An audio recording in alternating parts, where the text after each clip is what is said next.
बिस्मिल्लाहिर्रहमानिर्रहीम। Dear CSS aspirants, finally FPSC का हतमी फ़ैसला स्क्रीनिंग टेस्ट के हवाले से आ चुका है और स्क्रीनिंग टेस्ट ख़ास तौर पे जो सीरियस कैंडिडेट्स हैं उनके लिए एक बहुत ही खुशाइन बात है। स्क्रीनिंग टेस्ट के ज़रिए से बहुत से वो कैंडिडेट्स जो नॉन सीरियस कैंडिडेट्स हैं अब स्क्रीनिंग टेस्ट के ज़रिए से फ़िल्टर हो जाया करेंगे और मैं समझता हूँ कि ये FPSC का एक बहुत ही बड़ा और खुशाइन फ़ैसला है। तो वो कैंडिडेट्स जो के सीरियस कैंडिडेट्स हैं भाई तैयारी पकड़ें और बिल्कुल भी डीमोटिवेट नहीं होना। ये आप लोगों के हक़ में मेरा ख़्याल है कि बहुत अच्छी बात है।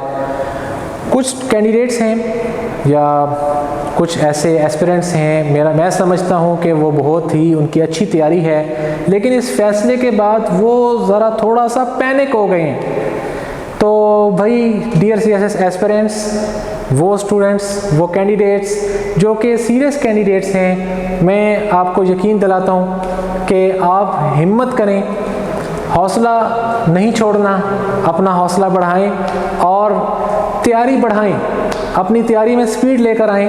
ये आप लोगों के हक़ में बहुत ही बेहतरीन और बहुत ही खुशाइन फ़ैसला आया है। आप लोग इसको अगर यकीन जाने पॉजिटिव वे में लें तो ये आपके हक़ में बेहतरीन फ़ैसला है। उसकी वजह ये है कि इसके ज़रिए से यानी स्क्रीनिंग टेस्ट के ज़रिए से अब जो नॉन सीरियस कैंडिडेट्स हैं वो फ़िल्टर हो जाया करेंगे। तो भाई ये मुकाबला फिर अब serious candidates versus serious candidates ही रहेगा। आपको मैं यहाँ पर थोड़ी सी वजाहत के साथ चीज़ बताता हूँ। बहुत से CSS एस्पिरेंट्स हैं जो कि मैंने देखे हैं, वो मुझे बड़े परेशान नज़र आए, बहुत ही पैनिक हैं और वो कहते हैं हाय ये पता नहीं क्या मुसीबत आ गई, क्या मुश्किल में डाल दिया। बिल्कुल भी घबराएं नहीं, बिल्कुल परेशान ना हो, यकीन माने, अपना जज्बा बढ़ाएं, अपना हौसला बढ़ाएं। और ये सीरियस कैंडिडेट्स, मैं बार बार फोकस कर रहा हूँ कि सीरियस कैंडिडेट्स के हक़ में ये बहुत ही खुशाइन फ़ैसला आया है। कैसे खुशाइन फ़ैसला आया है ये मैं अब आपको बताता हूँ। देखिए क्या होता था, एक कैंडिडेट पूरा सारा साल तैयारी करता था और वो तैयारी करते करते क्या होता था, जब सारा साल तैयारी की तो सारा साल तैयारी करके जो है वो जब दिसंबर जनवरी आना तो एकदम से पैनिक हो जाया करता था कि भाई उसके पास एज रिलैक्सेशन है या उसके पास अभी एज बाकी है, और वो थोड़ा सा पज़ल हो जाया करता था कि भाई मैं इस साल अपीयर हूँ कि ना हूँ। तो ज़ाहिर है कि ये चीज़ उसको डीमोटिवेट करती थी और यूँ उसका मोराल डाउन हो जाया करता था। ये जो स्क्रीनिंग टेस्ट है इस हवाले से भी बड़ा खुशाइन साबित होगा कि वो कैंडिडेट जो एक दफ़ा स्क्रीनिंग टेस्ट पास कर लेगा वो हरगिज़ इस बात पे ध्यान नहीं देगा इतनी तैयारी करने के बावजूद कि मैं अब अपीयर हूँ या ना हूँ। वो लाजमी तौर पे अपीयर होगा, क्योंकि उसको ये पता है कि स्क्रीनिंग टेस्ट पहले पास करना है, फिर उसके बाद मेन एग्ज़ाम में जाना है। तो मैं समझता हूँ कि ये एक बहुत ही खुशाइन फ़ैसला है। आप लोग तमाम एस्पिरेंट्स से मैं रिक्वेस्ट करूँगा इसको पॉजिटिव वे में लें। और एक और चीज़ जो मैं यहाँ पे ऐड अप करना चाहूँगा वो ये है कि बहुत से लोग इस हवाले से डिमोटिवेट कर रहे हैं, कंफ्यूज कर रहे हैं कैंडिडेट्स को कि भाई ये वन पेपर की तरह इसका मेरिट बना करेगा। इसका मेरिट नहीं बनेगा, आपको सिर्फ 33% क्वालिफाइंग मार्क्स चाहिए and after that you would be considered eligible for the main exam of CSS। तो मेरा तो यही ख्याल है कि सीरियस कैंडिडेट्स अपनी तैयारी पकड़ें, अपनी तैयारी बढ़ाएं और अच्छे तरीके के साथ तैयारी करें। अब तैयारी का जो अंदाज़ है वो थोड़ा सा बदल जाएगा। आपको तैयारी मराहिल में करनी पड़ेगी, यानी फेजेस में करनी पड़ेगी। फ़ेज़ 1 में आप सिर्फ कंपलसरी सब्जेक्ट्स को पढ़ोगे और ज़ाहिर है कि चूँकि स्क्रीनिंग टेस्ट है तो आपको इन डेप्थ स्टडी करनी पड़ेगी।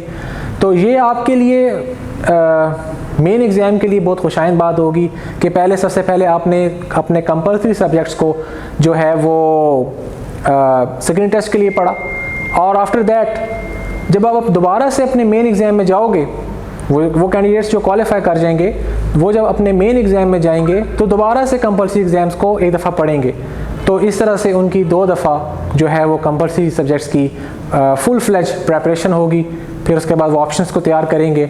और फिर एक और चीज़, जो नंबर ऑफ़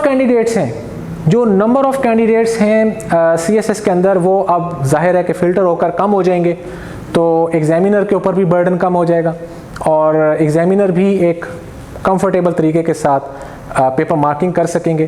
तो एग्ज़ामिनर का भी अब ये माइंड होगा कि भाई ये जितने भी पेपर्स आए हैं ये सब के सब सीरियस कैंडिडेट्स के पेपर हैं, चूँकि ज़ाहिर है कि इन्होंने पहले स्क्रीनिंग टेस्ट पास किया और फिर उसके बाद ये मेन एग्ज़ाम का हिस्सा बने हैं।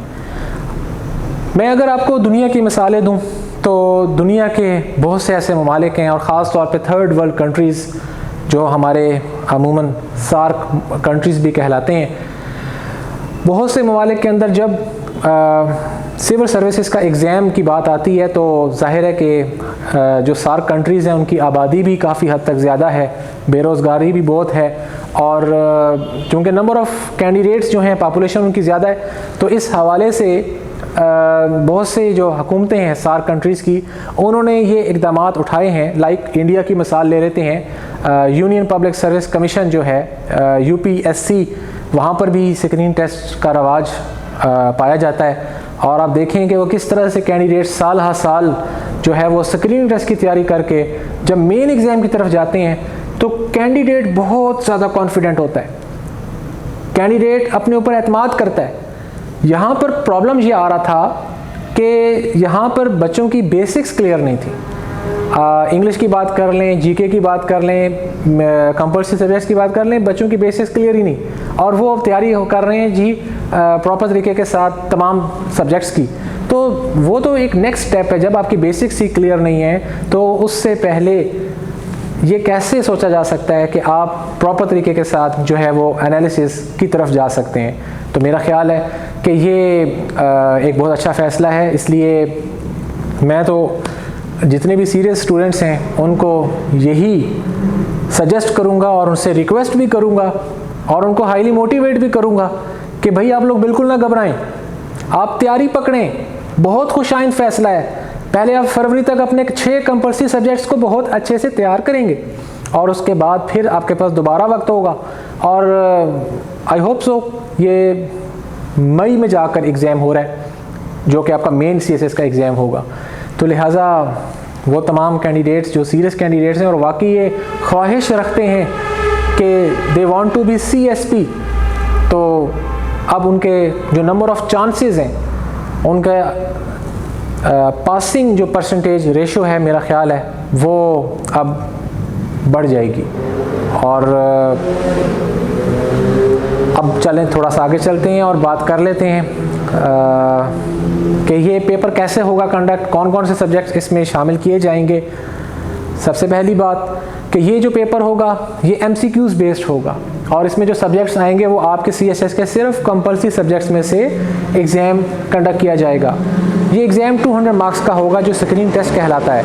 और इसमें जो सब्जेक्ट्स शामिल होंगे वो सबसे पहले आती है बात इस्लामियात 20 मार्क्स की होगी, उसके बाद इंग्लिश 50 मार्क्स की है, जनरल एबिलिटीज़ जो हैं वो आपकी 60 मार्क्स की हैं, जनरल नॉलेज जो है वो आपका 50 मार्क्स का है, और इसमें थोड़ी सी उर्दू भी शामिल की गई है 20 मार्क्स की।